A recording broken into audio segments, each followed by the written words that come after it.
Hi guys, I am Conventional Guruji. Welcome you all for daily financial editorial discussion. यहाँ हम daily basis पे Economics Times, Live Mint, Financial Express, Business Standard, Business Line के article discuss करते हैं जो कि आपके RBI, SEBI, NABARD, UPSC, SBI and IBPS जैसे एग्ज़ाम्स के लिए बहुत इंपॉर्टेंट है। जो आज हम आर्टिकल डिस्कस करने जा रहे हैं, फाइनेंशियल एक्सप्रेस में एक आर्टिकल आया था जो कि कंपेयर किया गया था जिस आर्टिकल में इंडिया और चाइना की जीडीपी को। इसके कुछ की पॉइंट्स मैं आपको डायरेक्टली बता देता हूँ, एग्ज़ाम पॉइंट से कोई इंपॉर्टेंट इतना खास है नहीं।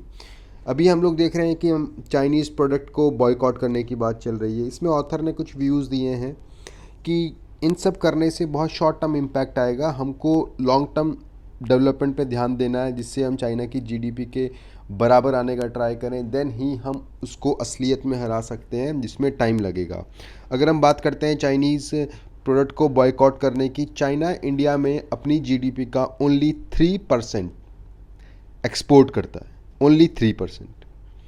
तो चाइना इंडिया पे इतना डिपेंडेंट नहीं है। अगर हम उल्टी बात करते हैं रिवर्स ऑर्डर में, तो इंडिया का थर्ड लार्जेस्ट, जहां इंडिया जिस कंट्री में एक्सपोर्ट करता है वो चाइना है। तो अगर हम चाइनीज़ प्रोडक्ट को बैन करते हैं तो रिपरकशन हमें चाइना की तरफ से भी देखना पड़ेगा। सपोज़ आप कोई प्रोडक्ट मंगाते हैं, वो 100 रुपये का प्रोडक्ट है, अगर हमने 20% ड्यूटीज़ बढ़ा दी तो ये फाइनल कंज्यूमर जो इंडियन कंज्यूमर है उनको ही ये पे करना पड़ेगा। जो चाइना से हम गुड्स खरीदते हैं, अराउंड 40% जो गुड्स होते हैं दैट इज़ रॉ मटेरियल होता है जिससे हम मेन प्रोडक्ट बनाते हैं। जब रॉ मटेरियल महंगा हो जाएगा, जो मेन प्रोडक्ट जो बनेगा बाकी कंट्रीज़ में जाएगा, देन वो भी कॉस्टली होगा। हमारा जो एक्सपोर्ट होगा जो बाकी कंट्रीज़ पे हम कर रहे हैं उस पर भी इम्पैक्ट पड़ेगा। एक और आर्टिकल जो फाइनेंशियल एक्सप्रेस में था that is about data security और पेमेंट सिक्योरिटी के बेस पे था। अभी आपने देखा होगा रिसेंट में जब से डीमोनेटाइजेशन हुआ है, इवन कोविड-19 हुआ है, तब से डिजिटल पेमेंट पे काफ़ी फोकस होने लग गया है। क्या हम तैयार हैं इस पेमेंट को सिक्योर करने के लिए? क्या हमारा प्लेटफॉर्म जो डिफरेंट प्लेटफॉर्म्स हैं वो सिक्योर हैं या नहीं है? इस डेटा को हम क्या सिक्योर कर सकते हैं? इसी पे छोटे छोटे पॉइंट्स थे जो कि एग्ज़ाम पर्सपेक्टिव से कुछ खास इंपॉर्टेंट नहीं है। एक बिजनेस लाइन में बहुत अच्छा आर्टिकल आया था जिसमें कंपेयर किया गया था, जिससे आपने रिसेंट में न्यूज़ में सुना होगा कि चाइनीज़ सेंट्रल बैंक अपनी एक डिजिटल करेंसी ला रहा है। क्या ये डिजिटल करेंसी यूएस डॉलर का रिप्लेसमेंट हो सकती है या नहीं? ऐसा क्वेश्चन आपसे इंटरव्यू में पूछा जा सकता है, ऐसे राइटिंग में पूछा जा सकता है। तो इन सब क्वेश्चंस का आंसर आपको इस आर्टिकल में मिलेगा, इसे हम डिटेल से डिस्कस करेंगे। इसके अलावा बिजनेस स्टैंडर्ड में बहुत अच्छा आर्टिकल आया था एक मैन्युफैक्चरिंग सेक्टर में क्या क्या चैलेंजेस हैं इसके बारे में, इसे हम डिटेल से डिस्कस करेंगे।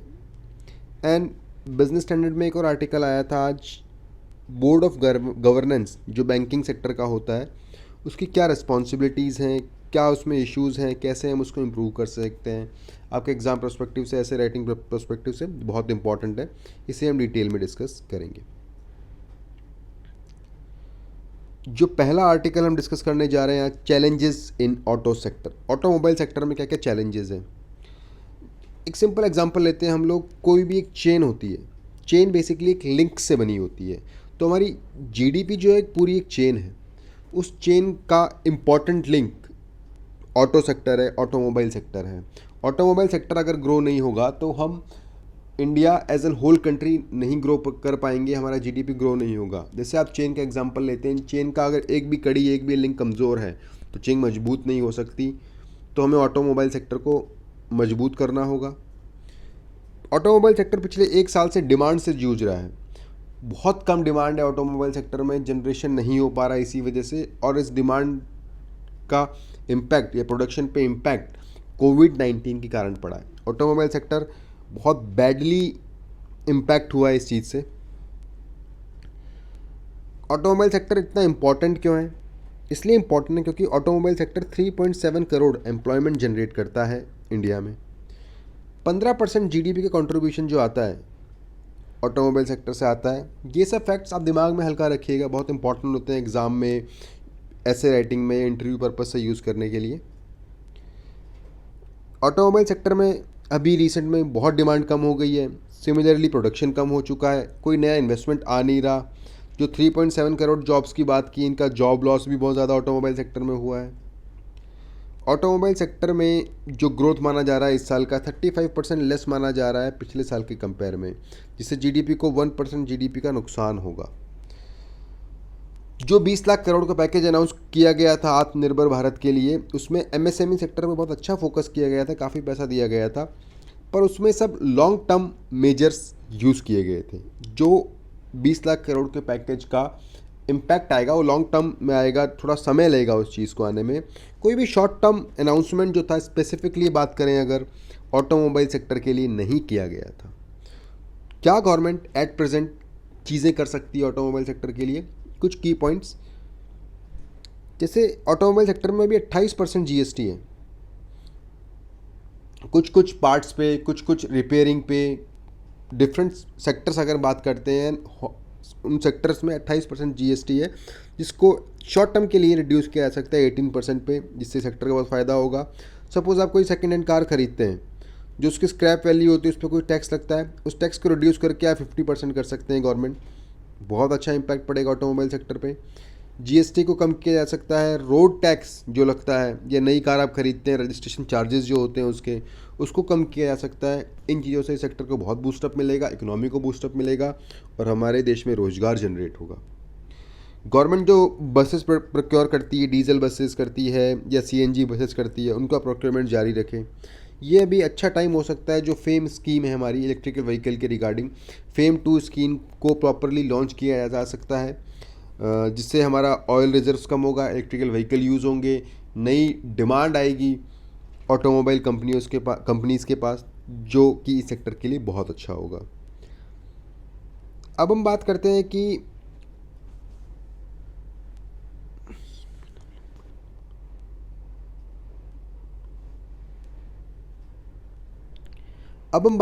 कि जो रिपेयर होता है कार्स का, या रिटेल ट्रेड होता है ऑटोमोबाइल सेक्टर में, उसे एमएसएमई सेक्टर का जो एमएसएमई डेवलपमेंट एक्ट 2006 है उसमें इंक्लूड नहीं किया गया है। अगर इस चीज़ को, इन छोटे उद्योगों को आप एमएसएमई डेवलपमेंट एक्ट में इंक्लूड कर देंगे, इनको बेनिफिट्स होगा, तो ओवरऑल ऑटोमोबाइल सेक्टर के लिए ये बहुत इंपॉर्टेंट होगा।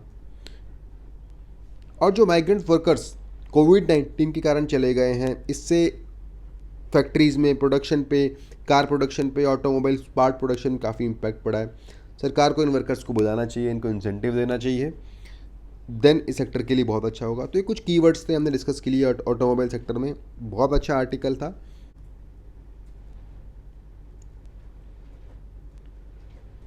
अब जो हमारा नेक्स्ट आर्टिकल है, ये है बैंकिंग गवर्नेंस पे। जब हम बात करते हैं कि कई प्राइवेट बैंक्स होते हैं, उनके सीईओ बहुत पावरफुल होते हैं, उनकी पावर इतनी होती है कि वो बोर्ड ऑफ डायरेक्टर के डिसीजन को ही पलट देते हैं। उनसे भी ज़्यादा वो पावरफुल होते हैं, इम्पैक्ट डालते हैं, तो board of director independently work नहीं कर पाते हैं। तो जो बैंक का जो कंपोजिशन होता है बोर्ड ऑफ डायरेक्टर्स का, या बोर्ड का जो गवर्नेंस होता है, कंपोजिशन होता है, उसमें सारे डायरेक्टर जो होते हैं, जो उनके प्रमोटर है या मैनेजमेंट सेल के द्वारा नियुक्त नहीं होने चाहिए, नहीं अपॉइंट होने चाहिए। कुछ डायरेक्टर या इंडिपेंडेंट डायरेक्टर या कुछ डायरेक्टर होते हैं, उनको जो उनके इन्वेस्टर्स हैं या पीपल हैं या डेमोक्रेसी पर्पस से, या जो मेन कोर इन्वेस्टर्स हैं, वो लोग भी चूज़ कर सकते हैं।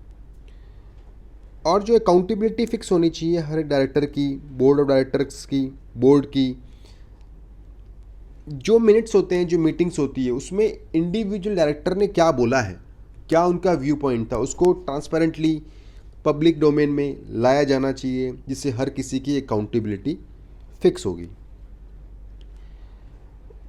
और जो बोर्ड मेंबर्स का एवोल्यूशन है, बेसिकली उन्होंने क्या इम्पैक्ट डाला है, क्या डिसीजन मेकिंग उन्होंने की है, बैंक्स को कितना फ़ायदा हुआ, क्या फ़ायदा हुआ, ये इंटरनली वो लोग डिसाइड कर लेते हैं। एक डायरेक्टर ने दूसरे डायरेक्टर को अप्रिशिएट कर दिया या कुछ कमी निकाल दी, आपस में ये लोग करते हैं। नॉर्मली अगर डायरेक्टर्स आपस में करते हैं तो एक दूसरे को अप्रिशिएट ही करते हैं, पॉजिटिव बातें बोलते हैं। उनकी परफॉर्मेंस का एवोल्यूशन अगर हम एक्सटर्नल एजेंसी से कराएं, बाहर की कोई थर्ड पार्टी एजेंसी ये काम करेगी, तो बेटर होगा। अब हम बात करते हैं नॉर्मल डायरेक्टर्स का। एक फिक्स पे होता है, आप इतना करोड़ का आपका पैकेज है, इतने लाख का पैकेज है, इसको मिनिमाइज़ कर सकते हैं। फिक्स पे को वेरिएबल पे अनाउंस कर सकते हैं, जो कि बैंक ने कितना अच्छा परफॉर्मेंस किया उसके बेस पे उनको पेमेंट करना चाहिए। जब उनका पेमेंट बैंक की परफॉर्मेंस से लिंक होगा, बैंक की बैलेंस शीट से, बैंक की ऑडिट रिपोर्ट से लिंक होगा, तो ऑटोमेटिकली वो लोग अच्छा काम करेंगे। नॉर्मली हम देखते हैं कि जो बैंक के सीईओ या डायरेक्टर्स होते हैं अपने स्टॉक जब चाहे बेच सकते हैं, जब चाहे खरीद सकते हैं, न्यू स्टॉक्स अगर अवेलेबल हैं तो उनके पास। ऐसा नहीं होना चाहिए, हमें एक लिमिट डिसाइड कर देनी चाहिए। सपोज 2/3 ऑफ जो उनके स्टॉक हैं वही वो बेच सकते हैं, 1/3 ऑफ स्टॉक जब वो कंपनी छोड़ते हैं उसके 1 या 2 साल किसी टाइम फ्रेम के बाद बेच सकते हैं। बिकॉज इनको इंटरनल सारी न्यूज़ होती है, सब पता होता है क्या बैंक के साथ हो रहा है, क्या गड़बड़ है, तो ये टाइम से पहले अपने स्टॉक बेच लेते हैं, या कुछ नया आने वाला है तो अपने स्टॉक्स खरीद लेते हैं।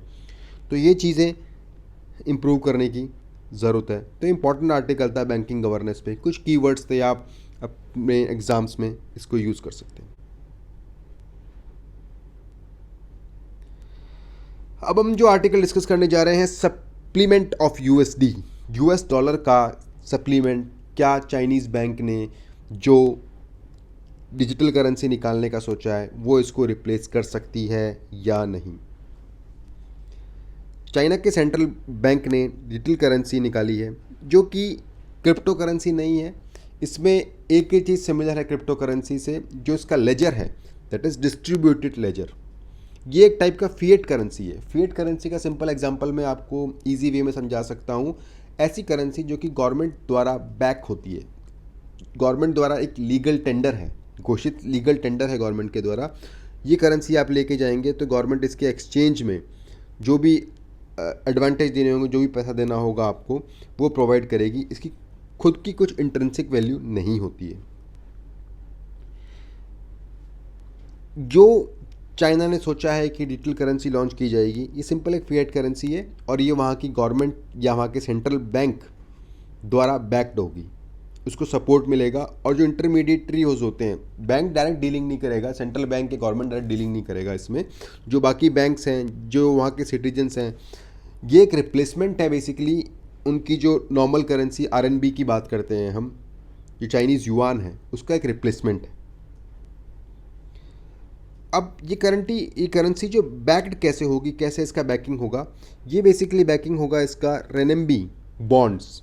जो चाइना अपने करेंसी में जो बॉन्ड देगा उससे इसका बैकअप होगा। पर इसमें इशू क्या है कि रेनएमबी बॉन्ड्स जो अभी हैं इतने पॉपुलर नहीं हैं, लोगों में ट्रस्ट इशू है चाइनीज़ करेंसी को लेके, क्योंकि चाइना बेसिकली एक एक्सपोर्ट बेस्ड इकोनॉमी है। इसके लिए चाइना क्या करता है, अपनी करेंसी का डिवैल्यूएशन करता है। आज अगर युआन का वैल्यू इंडियन रुपी से कंपेयर में 10 है तो चाइना इसको डिवैल्यूट करता है, 9 रुपये कर देता है, जिससे इसके एक्सपोर्ट को बहुत फ़ायदा होता है।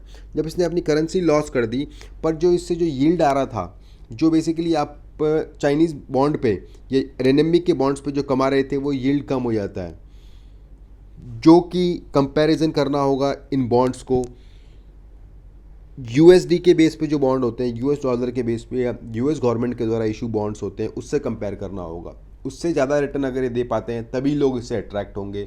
यूएस डॉलर की कंपेयर में रेनएमबी वाले बॉन्ड्स इतना रिटर्न नहीं दे पा रहे हैं आज की तारीख में, तो लोग इसके ऊपर इतना रिलाई नहीं करेंगे, ट्रस्ट नहीं करेंगे, इसकी तरफ अट्रैक्ट नहीं होंगे। चाइना इसके लिए ये यूज़ कर सकता है कि इंटरनेशनल ट्रांजैक्शन जो होते हैं वो लोअर रेट पे होंगे अगर एक करेंसी सक्सेसफुल हो जाती है तो, जो कि चांसेस बहुत कम हैं, क्योंकि चाइना फिर इसी करेंसी में ट्रेड करने लगेगा। पर इस चीज़ में बहुत टाइम लगेगा, तो चाइना के जो इंटरनेशनल ट्रांजैक्शन है वो सस्ते होने लगेंगे। अभी एट प्रेजेंट अगर बात करते हैं तो चाइनीज़ सिटीजन्स के लिए एक अच्छा ऑप्शन हो सकता है, बेसिकली उन लोगों के लिए जिनका बैंक्स में उनके वहाँ अकाउंट नहीं है और वो मोबाइल के थ्रू या किसी वे में इसको यूज़ करना चाहते हैं, तो ही उन लोगों के लिए काफ़ी अच्छा होगा। अदरवाइज़ अभी इसका कोई सिग्निफिकेंस है नहीं। एक ये एवॉल्विंग टेक्नोलॉजी है, मे बी फ्यूचर में ये अच्छा हो जाए या ना हो जाए, एट प्रेजेंट यूएस डॉलर को इससे कोई खतरा नहीं है। सो गाइज, आज हमने डिस्कस किए इंपॉर्टेंट आर्टिकल बिजनेस स्टैंडर्ड से, बिजनेस लाइन से। इकोनॉमिक्स टाइम्स और लाइव मिंट में कुछ अच्छे आर्टिकल आज आए नहीं थे। इकोनॉमिक्स टाइम्स में चाइना पे बेस आर्टिकल था, जो इंडिया चाइना अभी इश्यूज़ आ रहे हैं बॉर्डर पे। उसके अलावा लाइव मिंट में जो आर्टिकल था वो भी इतने इंपॉर्टेंट आज थे नहीं, सो हमने उसको डिस्कस नहीं किया। Thank you so much guys, आज के लिए इतना ही।